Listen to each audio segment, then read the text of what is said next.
Hello, everyone. I'd like to take a moment to reflect upon this weekend. Some things became very apparent. Some of us always had faith. Some of us were doubters. Some of us have come to see the light. But I'm all glad that we can hold hands, sit here, and say, "5-time world champion, Max! Woo!" And now that I've woken you up, I would also like to announce that my local Kroger now has the Diet Lime Coke, of which I am currently sipping and enjoying. So this was 2 wins for this weekend. But without further ado, let's get into the man, the myth, the legend, the lady of the hour, the COTA recap. Yeah. Yes. Okay. So this weekend's main theme was Max Verstappen, clearly. I mean, Julie and I have our Max merch on. I did steal this from my brother, so John, if you're watching, you don't live here anymore, so your closet is mine. I can't do anything about it. Max completely swept this weekend in as every aspect of everything, in qualifying, in the sprint, in the race, in laps led, in literally everything. And it's crazy thinking back to like before summer break when he thought that he wouldn't win a race again, and he literally was like, yeah, I won't be surprised if I don't win again. And now he really is in contention to win the driver's title, which is just wild to think about because McLaren just continues to self-sabotage. And it's like a combination of the hot mess at McLaren with Max Verstappen doing Max Verstappen things that has like put him in this position. But I am an Oscar Piastri fan, I must say, but I'm kind of over McLaren at this point, so I'm all aboard the Max Verstappen train now. So I'm really excited to see how these last couple races pan out. Do you remember when the attitude used to be like anyone but Max Verstappen, and now it's just like It was, well, please maybe not in the very George. beginning. It was Please me, not and Lando. now I have come into my full power, my full realization. It's the frontal lobe developing slowly but surely ever since I turned 24. That made me realize I was always a Max Verstappen fan. Never stopped being a Max Verstappen fan. Always on that train. Choo choo. Don't own any merch, but that's how you know I'm a diehard fan.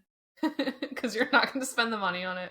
I will say, Yeah. I think it really goes to show that the problem at Red Bull was Christian Horner.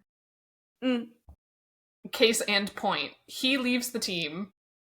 Team starts doing better. Not just one driver, both drivers. Yuki's gotten points this race and the race before that, so at least the last two. Max has won multiple races since Laurent Mekies took over the team. I think it just goes to show, like, when you have a team leader who is humble, similar to like James Vowles, right? When you have good leadership, you have good results. And I did see something that was kind of like a rumor or like a theory or conspiracy that Max was purposefully doing shit because he wanted Christian Horner out of the team. And I was like, you know what?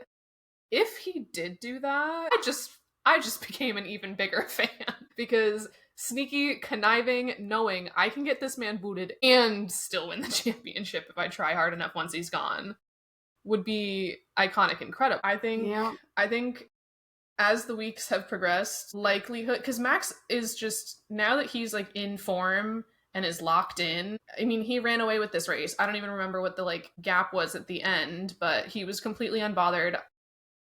I was joking that like, I wonder if when he's driving, he's like in the car, like humming to himself, like while he's driving on the track. He is making jokes. Max. Because I saw something today that came out like after the race that him and GP were like going back and forth being like, oh, Lando track limits.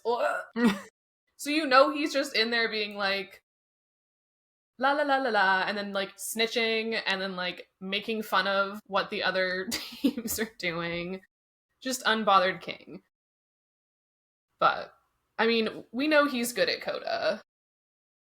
He's always been quite good at COTA, and that was very clear in qualifying. He just was like, okay, I go pole.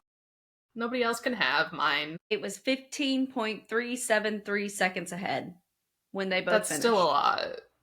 Yeah. It's still a lot. It's giving 2023 Max Verstappen energy. The thing that I loved about this race, it being at normal times, being in our time zone, not having to wake up at 8 or 9 o'clock in the morning for once to watch. We did also get news this week. They did announce, in fact, that for 2026, all of the F1 coverage in the US is now going to be on Apple TV. I don't like it. I'm not happy about it. No. I was house sitting this weekend and they had ESPN, so I was watching it through there. And the thing that I really didn't like is that it had ads. So, like, the racing would go away, or like qualifying or whatever with like intermission, and I'd be like watching commercials, and I'm like, that's what's gonna happen on like Apple TV, versus when I pay my money for my F1 TV subscription, I get commentary the whole time. No ads, no filler, just cars. That's what I'm paying for. And now the subscription that I've paid through March of 2026 is no longer going to work after December. And I'm not going to get a refund on those 3 months that it doesn't work. So, not happy about it.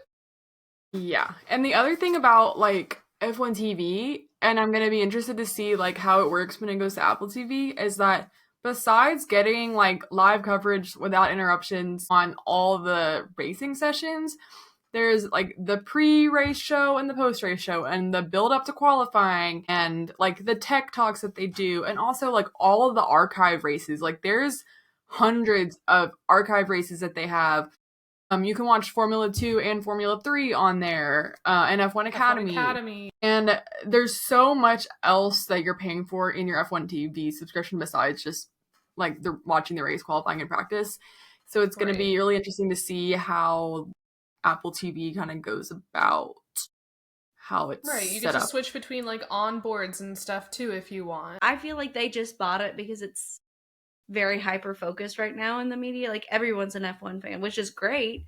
It's great that it's becoming more accessible to, you know, me or, you know, some random person on the street, but they don't see it as, hey, let's preserve why the fans are here and why we've had loyal fans forever, why it's so great that we can offer them to watch F2, F3 races. Or do you know how often I use the 30-minute highlight videos on my way home from work to recap so I can just be refreshed for like an episode? They're not going to see that. They're going to say, how can I monetize this? And how can I make it even more profitable for Apple? One thing that I am concerned about or confused about is like what's going to happen in terms of the commentary, because obviously like right now you have two broadcasts that you can be watching. You've got the F1 TV presenters, or you've got the Sky Sports presenters. And in recent times, honestly, I have been favoring personally the F1 TV presenters, just because sometimes I swear to God, the Sky Sports guys like actually don't know who's even on the grid, because they'll be like, Mika Häkkinen, and I'm like, he's not here anymore. He doesn't race anymore. I love you, but sometimes I don't think you know who's actually like a driver. And so I'm concerned as to like when Apple TV takes over, who are we getting? Because if I am stuck with Apple TV and Danica Patrick, gun in my mouth. Don't worry, guys. The secret's out. It's me. I'm your new commentator. Guys, if it's Danica Patrick, I'm never watching Canceling F1 my ever subscription. again. I'll watch 30-minute highlights from a guy doing it in his basement. Bootleg VPN. Watch someone live I'll watch it in streaming Spanish. on TikTok. Right. I'll watch it in subtitles. Spanish. I'll watch it in German. I'm not watching Danica Patrick. That's just not happening in my life. I sure Free hope not. Jensen Button. For real. Poor man. He was miserable stuck with that woman once again this weekend. Yeah. The side eyes he was throwing could have burned me to the ground. Like, would have toasted me up hiking up turn one just to get away from her. I get it. I would too. But sprint qualifying, we had, I think it was Max, Lando, and then Oscar. And then Nico Hulkenberg, P4 for sprint qualifying, which is a sleigh and a half. But the real drama of the weekend turned page to the sprint race, where we had immediate action going into turn one. Dive bomb. From what we can all kind of tell, or from what is alleged, it is believed that Nico bumps Oscar Oscar then hits Lando. Fernando Alonso somehow gets involved in it because he's the unluckiest favorite rookie ever. And both McLarens DNF'd.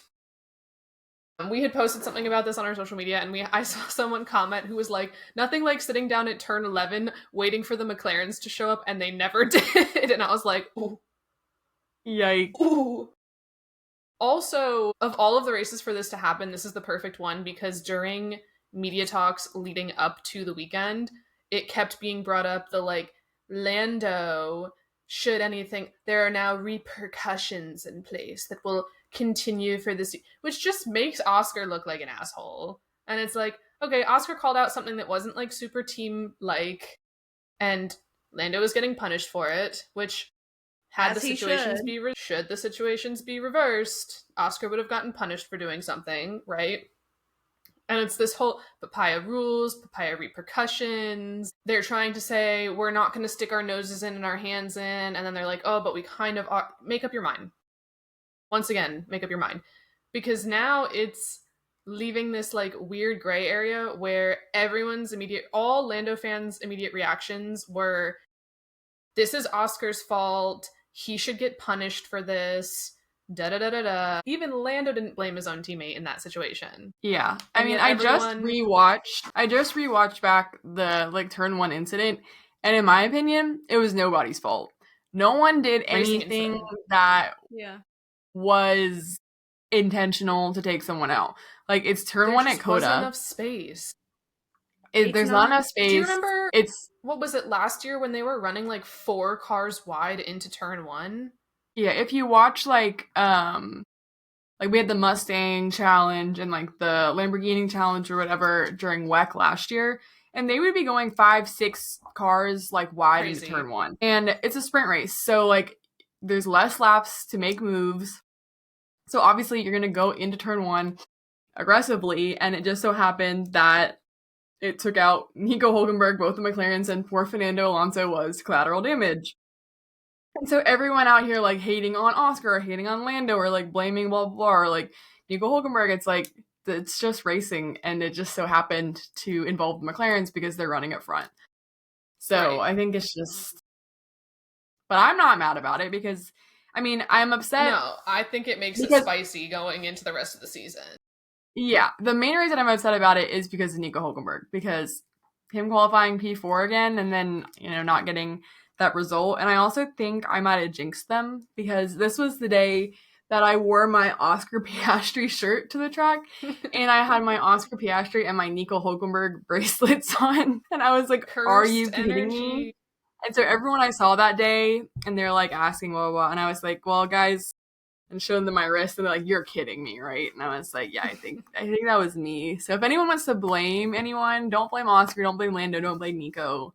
It's probably my fault. I think it might be our fault in general, because what were we saying last episode? We were like, oh, how much longer until both of the McLarens take each other out? And Caley was like, I want Lando Norris's car smashed up that he can't participate in the next session, but she didn't clarify how. Did I say that? We might have. You might need to add a little bit of clarification next time. But we did talk. I'm not mad because I'm fully.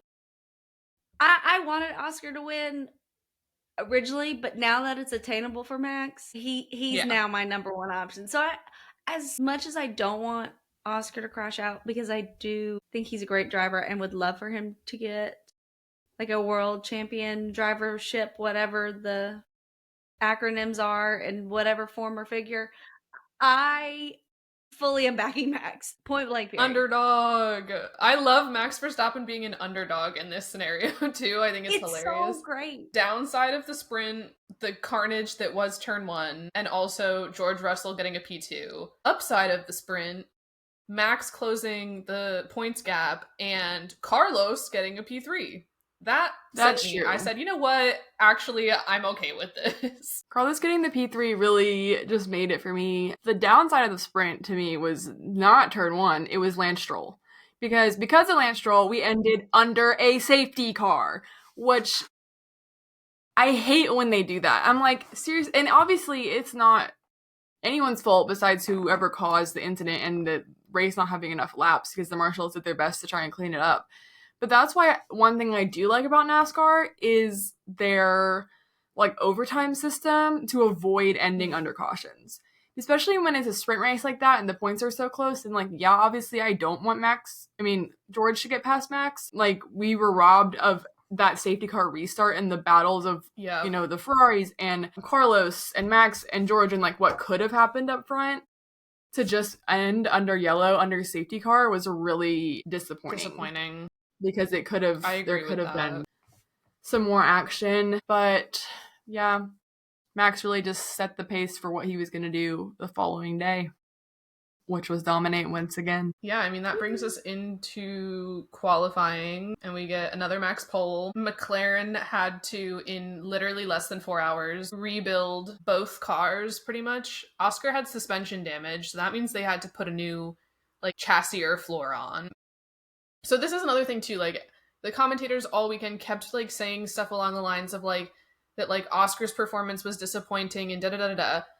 Dude gets collides into his own teammate, car is busted, has to get rebuilt in 4 hours to hopefully be able to perform in qualifying. Unfortunately, it wasn't great. He qualified 6th, okay, which is not that bad, right? And then even into the race, his performance was not that bad. And they kept having this conversation about oh, what a disappointing result for him, da-da-da-da-da. And I'm like, he's still middle to top half of the points. And it's just because he is leading the world championship, this assumption that the commentators like to have this discussion, unless you're a bottom of the grid team, unless you're getting a P1 through P3, you're having a disappointing result.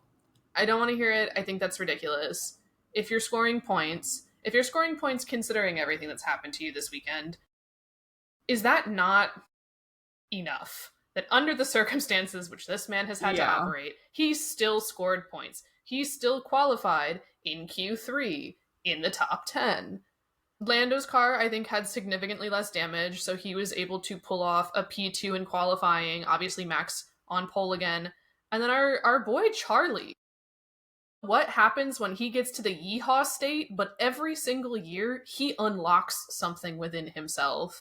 Yeah. And it comes alive. P3 start for him going into the next day. Lewis Hamilton also in this weekend and the last race is coming into form in that car, and it is clear and visible. And I am here for it. Watching the race where we're at turn 15. So you can kind of see them for a while, I guess, kind of come into turn 13 and 14 before they get to 15. But between turns 13 and 14, there's that little bit of a straight, but where we're sitting, it's kind of blocked. So you would see them all come in, then you wouldn't know who was leading when they got to turn 14 to come down to turn 15. So those battles at the beginning with Charles and Lando and Lewis being so close, and then they would disappear, and you're like, who's gonna come out in the front once they get out? It was so tense, especially with the whole battle between Lando and Charles through the whole race of them. I'm like, they're gonna crash into each other, something's gonna happen, and all of those turns between 12 and 16, they're just so close, and literally you're like, okay, I don't know when they come behind out of this barrier, I don't know who's gonna be leading. So it was Lauren and I were grabbing each other's hands. It's no. It's this is too stressful to watch right now. I can't do it. I was I know how screaming my mom at the feels TV when she screams at the TV when the refs make a bad call on Saturday at football. This is my Saturday football right here. Me screaming at the track for the drivers to act right. My text messages were unhinged this weekend. I was texting my partner, I was texting my big, and I was like, are you watching right now? She goes, of course I'm watching. Are you kidding me? And I was like, I swear to God. The old Vine that it's lipstick in my Valentino. That's me. Screaming to myself alone in my house. Having a freak out. Literally. Charles Leclerc, I love you. Thank you for putting that little papaya twink ass punk in his place right off the bat. And then for spending basically the entire race edging him. You want to get past me? I think it was F1 Trolls put out, and this was last year, but it was like elbows out Albon, and he was like P8, and he defended that P8 like it was his life's goal. Like he was climbing Nirvana, and nothing was going to stop him. That is what comes to mind. Charles literally Charles ran this down the weekend. track Ugh. like this. He said, "You think you're gonna outpace me in your superior car?" Now that he is a championship contender, he's like, every point counts. I'm definitely not going to beat Max, but I sure as heck am not coming in fourth. He was like, Well, this weekend did in fact end any chance that Charles can win, but he said, you know what I'm gonna do? I'm gonna help my boyfriend out. he did. Yeah. He did. I'm He gonna help my said, man out. "My lover in the night, I got you.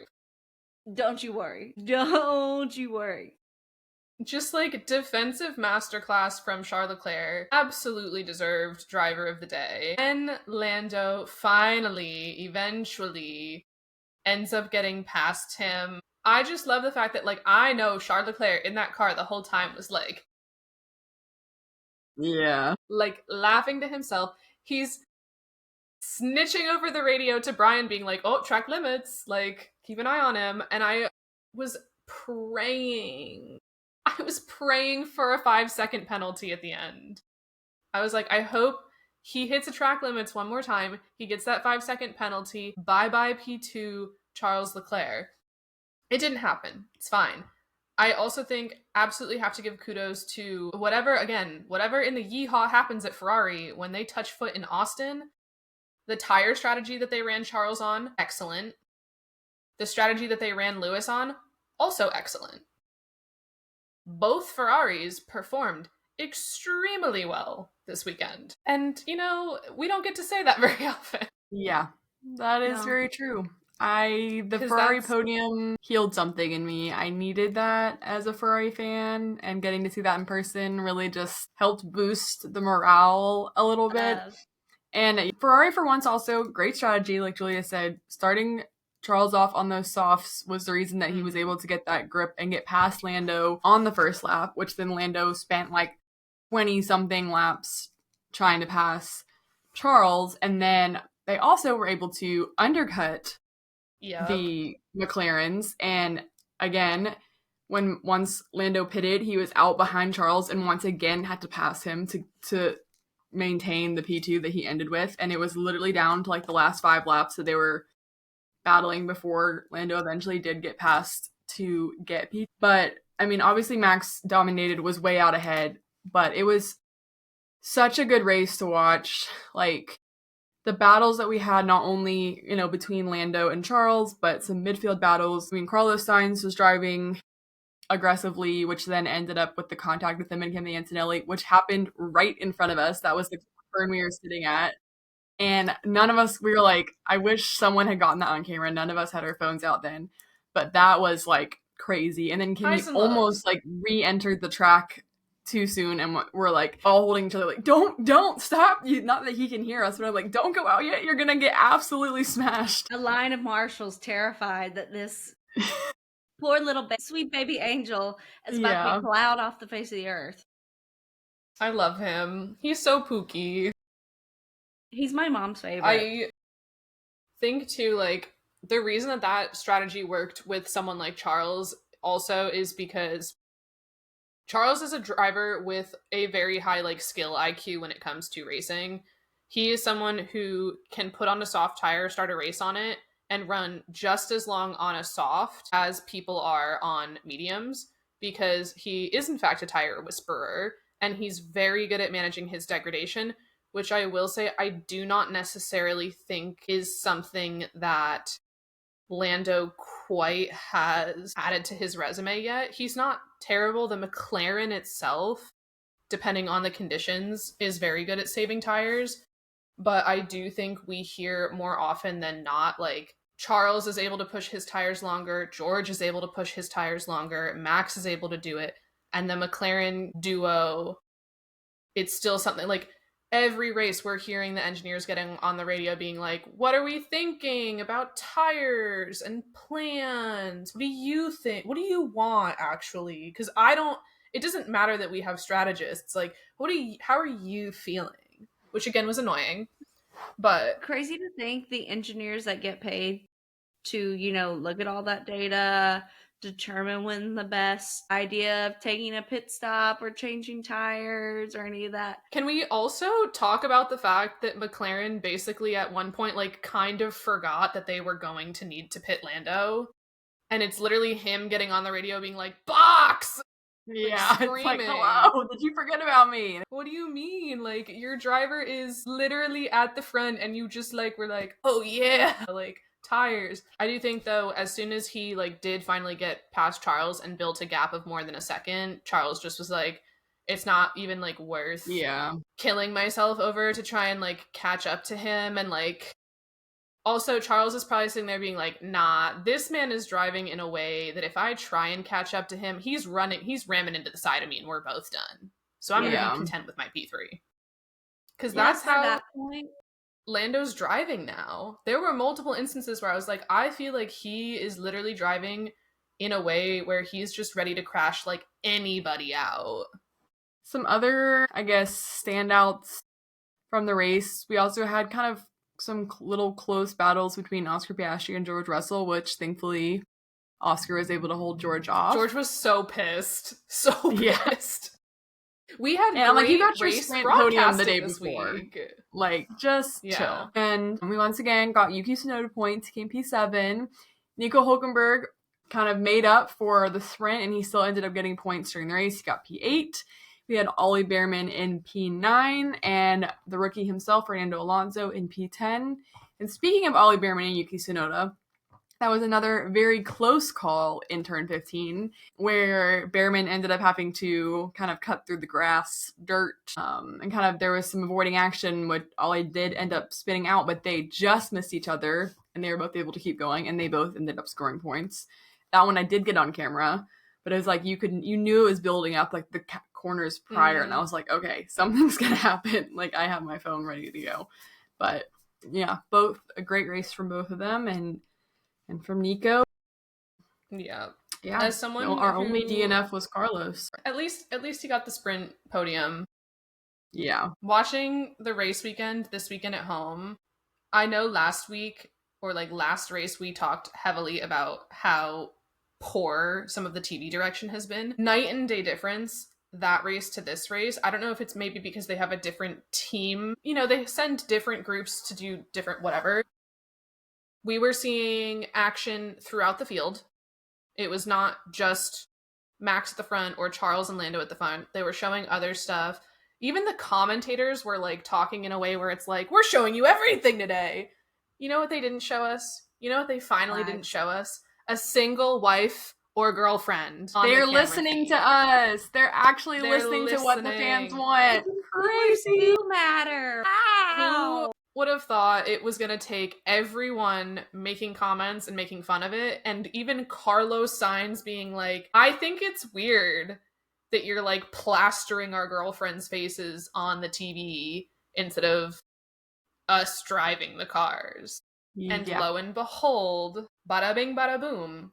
I don't think all weekend I really saw like a single wife or girlfriend on the feed. Trophies this year banged.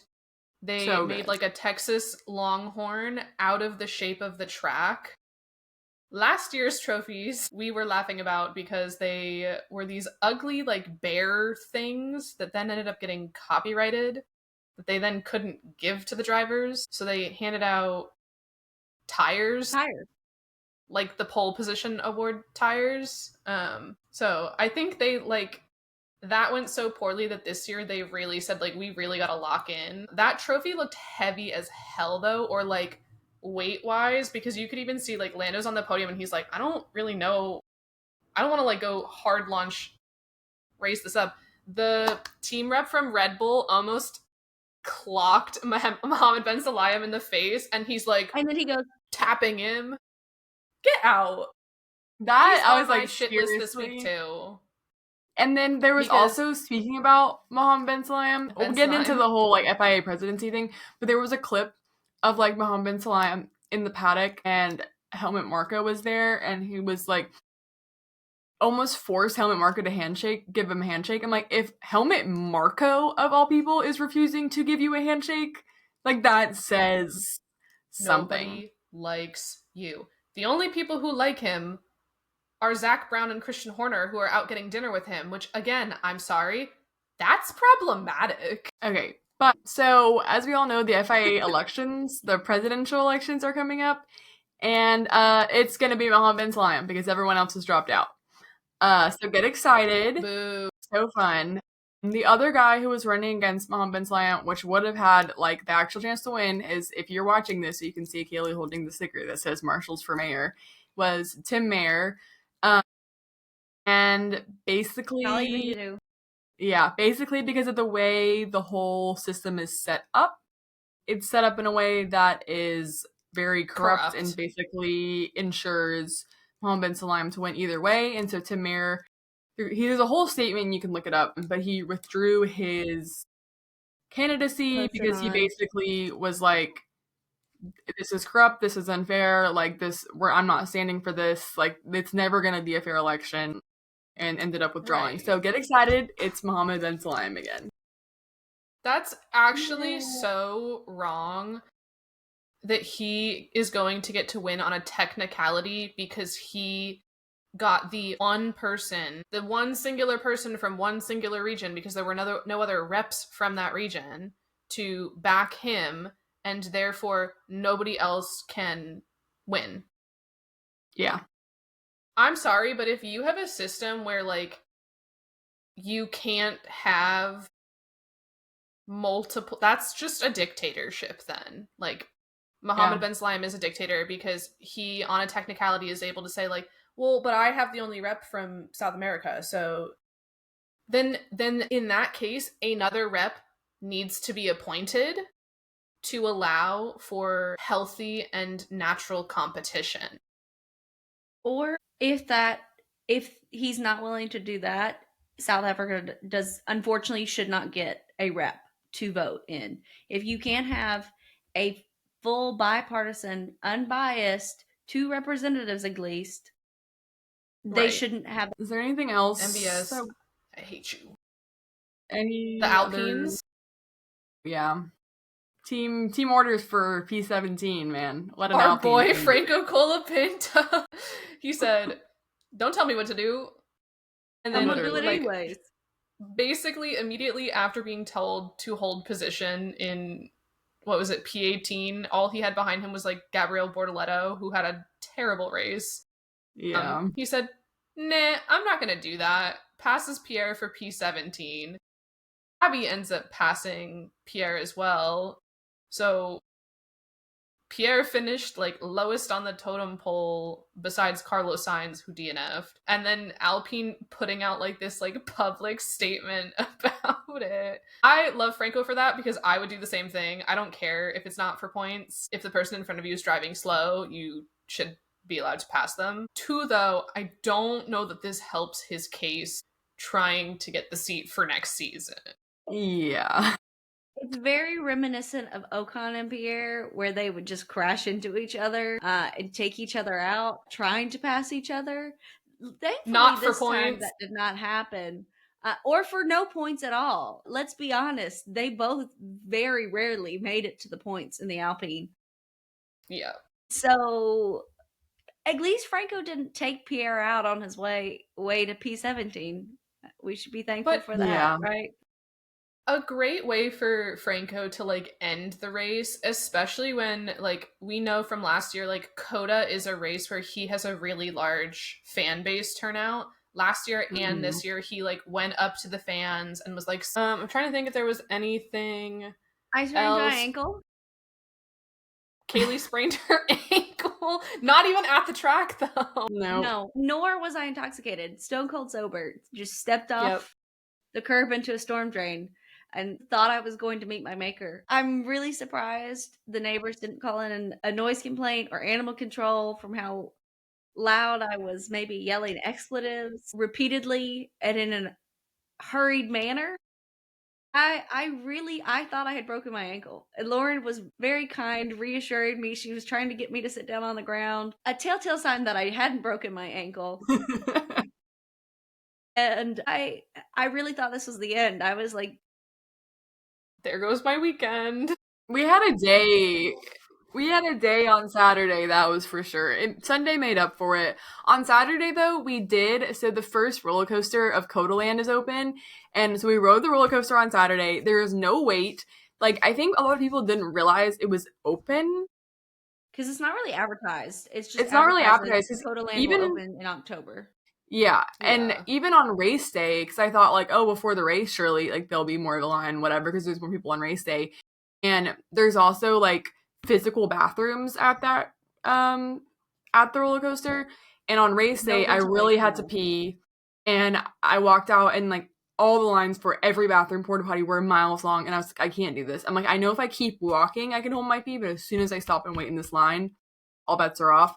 So it's like, I know there's a bathroom at COTA Coaster, I have a feeling there's gonna be no one there, so I'm like power walking to the COTA Coaster, and there was no line, and it was great. But the roller coaster was so much fun. And if you didn't have to pay $29 to go every time, I would have ridden it. Yeah. I would have ridden it over and over and over and over and over and over. For one ride? Do you know how much the Fast Pass is? So with the $29 one, it's just general admission. So if there was a line all the way out to the parking lot, you would just have to wait. With the Fast Pass, you can pick a time to go. $89.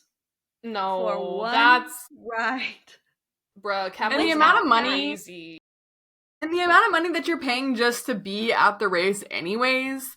It's like, seriously, like, you're gonna make me pay another $29 to ride the roller coaster. It was worth it.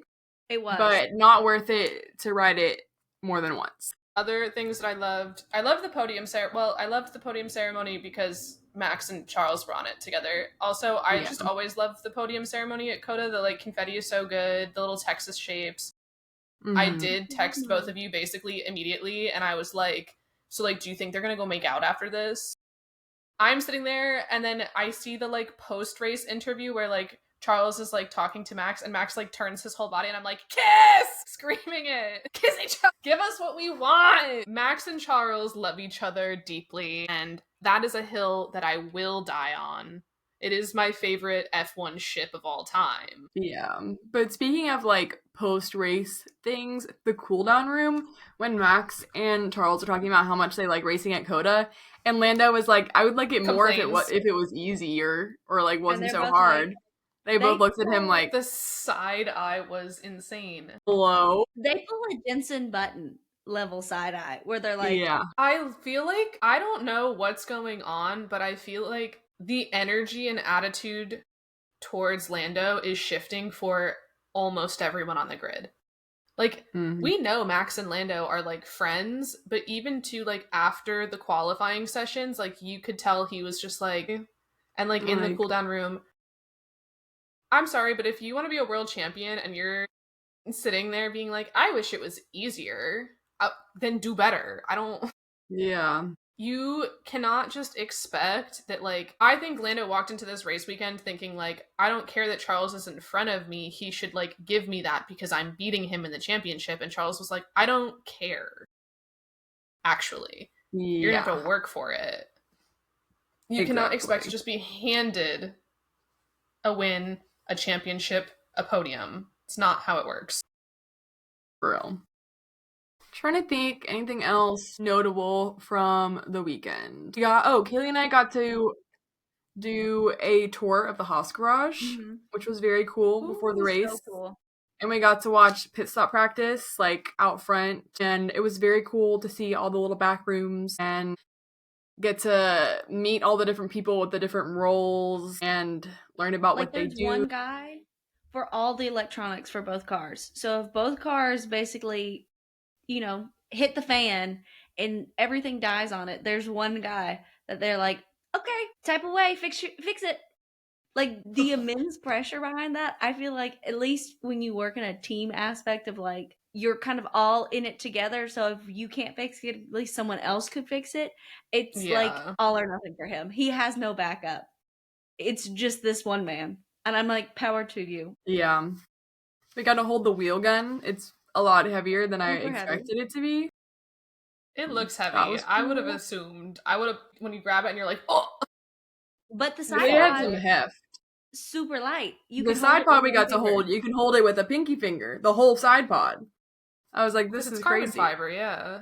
Yeah, but That like is you don't crazy. realize how light it is when the Like, thing is it's like so big. the height of And I me. can pick it up with my janky broken pinky. I can hold it with that. Like, Right. And it's the fact that like 90% of the weight of the car is like everything internal, and then to like the frame and all of that that's like metal versus like carbon Yeah. fiber. It's like It's it makes also cool sense to why see. it shatters into a million pieces when they get in an incident because Mhm. it's literally so light. Got to see Leo Leclerc, which honestly was a highlight because I did Cute. not get to see him in Miami.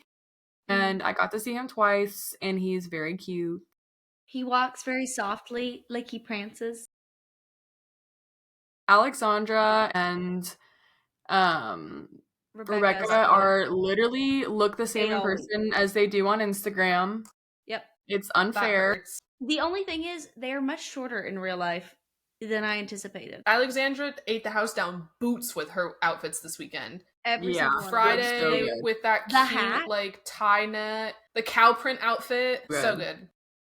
So good. My favorite was Saturday or Sunday's outfit. The hat. The white the dress with the Lord puff is sleeve. probably so sick of me talking about this cowboy hat, but I upset, like, let alone the dress, fine, whatever, great. I do The boots, wish yeah, her sure, hair whatever. had been fully down for it. Yeah. The hat that sold the whole outfit, like, chef's kiss. All the wags killed it with their outfits this year because sometimes Yeah. it can read very costumey, like trying to be Western, trying to be American, like whatever. But every single outfit I saw looks great. Like I loved the new wag Lauren, her like 2-piece denim set the one day, like that was so cool. Super cute. The embroidered boots that Lily had were gorgeous. Lily looked so Like, good. everyone ate You it know what up. the peak was? Lily smiled at me. I smiled at her, and she smiled back in return. That was the peak this weekend, guys. Not Max winning, not any of the drama. It was Lily smiled back at me, and I was like,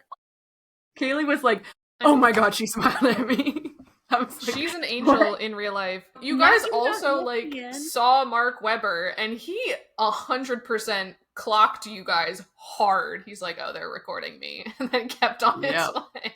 All of a sudden, like we were standing, it was like the ESPN like setup where they do their ESPN thing, which that was so cool. We made friends with them because we went and met up with our Marshall friends in the paddock, and Tony was like, go sit there, like see if you can take a picture, blah blah blah. And so like we asked, and they're like, yeah, let me turn the lights on for you. So they turned on like the big lights for us and everything, and like I thought it was like a fun thing that they have set up for fans to just like run up that and was the do. ESPN paddock. like those mics, official ESPN mics. I was living my presenter dream. I was like, this is what I've been called to You do. came alive in that video. I did. You were like, I had no idea what was coming out of my mouth. I had no idea what I was going to say next. I froze momentarily, and then I was like, we were maybe- standing around at the ESPN booth, and I just happened to turn, and I'm like, that guy looks familiar, and I was like, oh, that's Mark Webber. I'm like, gotta get a video. clock And he him. definitely turned around and saw me, and I don't care. I'm excited for Mexico because this track is also always exciting. Like we got a Carlos win there last year. Yep. So I feel like tensions are like coming to a boil. Season's winding down, which is depressing. But next year we are definitely doing ideally 2 races. Ladies and gentlemen of the jury, we have brought to you a case of the spoiled little rich boy who did not succeed this time, which we are all happy of. But in real news, Max Verstappen, 5-time world champion. Max Verstappen. But in other news, the FIA is corrupt. Marshals for mayor. Would like to give a big shout out to Jack's Barbecue and the lovely owners. You not only saved my ankle, I grew up eating Memphis barbecue, so I know good barbecue. Best barbecue I've ever had in my life. I wish nothing but the best. Cool pillows on both sides. We'll be back. 10 out of 10, we'll be back. Their driver, whoever, I'm so sorry, it was in blinding amounts of pain, so I remember nothing but the delicious barbecue. And my sprained ankle is a little booty hole. But here we are, made it through, ready for Mexico. We'll be salivating for the tacos through my computer screen. But we love you guys. We shall see you next time. Go and try a Diet Coke with lime. Coke, if you want to sponsor me, please do. And we love you guys. Bye.